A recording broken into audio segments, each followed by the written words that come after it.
One sec, sorry. Hi! Come on in! Hi there!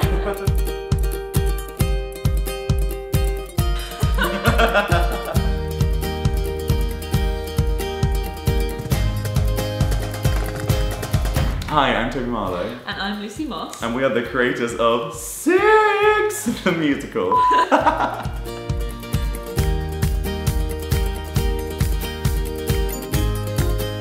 We got into it, you know, from doing loads of stuff in theatre as kids and then going to university, and then at university we wrote a show together called Six, which went to the Fringe, the Edinburgh Fringe, and then sort of it all kind of exploded from there, really. It's happened so gradually, and actually now in this like space of nothingness that we've had for a year, it's really, you look back at it and you're like, oh my gosh, it did kind of explode in a way that was something we didn't really realise at the time, but looking back on it, it was a bit ridiculous, and very grateful for it. I think probably the month that we spent running around Broadway, where all sorts of wild things happened, like where we had kind of like queues of people around the block in the middle of New York, and then Hillary Clinton said my name in an event that she was doing about women in theatre, and I was like, what? Hillary Clinton like knows I exist? So yeah, probably Broadway, funnily enough, was the highlight. Yeah. It was meant to be the opening night. Like obviously COVID had becoming a thing that everyone was like talking about more and more and more, but it really wasn't a thing that people were like taking like seriously, or it still very much felt like, oh, it's like a thing that's like doesn't affect us yet. It's like a thing that's happening not to do with us, and it won't affect us. In the 24 hours before our opening, a New York Times article came out saying that an usher who'd been ushering at Six had tested positive for COVID, and then we were like, oh gosh, this is actually a thing that very much affects us immediately now. And so we didn't really know what to do because no one had was making a decision. And then we were trying to just like ambling along like as if we were about to open, like, you know, going to get our nails and hair done, saying hi to our family who'd all flown over. And then we both separately found out, I think just, yeah, you got it on the radio in a cab. Yeah, I was in a cab on the way to get my hair done for opening night, and like on the radio, this like announcement from Governor Cuomo basically came on being like, oh, everything's gonna shut down tomorrow from 5 p.m. And I was like, okay, so opening night is going on. And he was like, except Broadway, which is 5 p.m. tonight. And I was like, oh, I guess that's us. And then I was like going on my phone, and like it wasn't even on the internet yet because it was so live on the radio. And I just felt very historical now.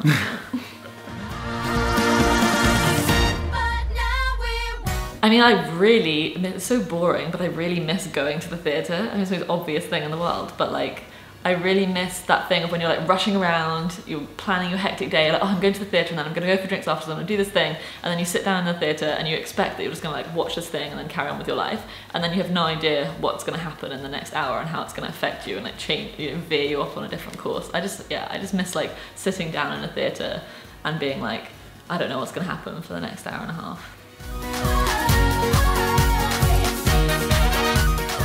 I feel like what's needed is a more like specific plan from the government that like shows that they are vaguely taking the return of theatre as an industry seriously, like a roadmap for theatre to return, which is, you know, practical and realistic and funded. It's been very difficult seeing an industry that I work in, that I love, really suffering without concrete support from the people running the country. So and we're, as two people, probably two of the most like incredibly fortunate people working in this industry, and we recognise that, and that is a bittersweet thing. You know, we've been able to do our jobs last year, which is such a privilege, but also it's a bittersweet thing because the vast majority of people haven't, and being told to retrain to do other things. So yeah, it's been a tricky, challenging time, but I hope it doesn't last much longer.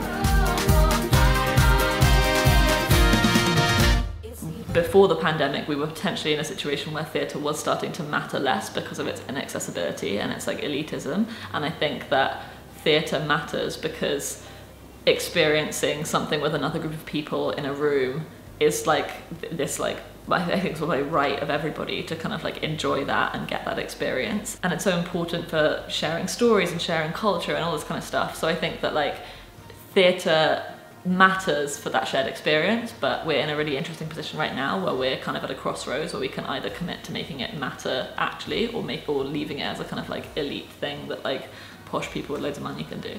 Spending more time with our screens has only taught us the value of like seeing people in the flesh, and yeah, it has just reaffirmed the belief that there's nothing like going somewhere and seeing something happening in front of you in real life. Yeah, so. It's something that, you know, there's been some incredible attempts at like doing theatre virtually, and we've like watched a bunch of them, and they've been like literally amazing. Some of the best shows I've seen like ever have been like the virtual stuff that's come out the last year, but at the same time, it's like there is nothing like it, and just the whole experience, the whole shebang. The whole shebang.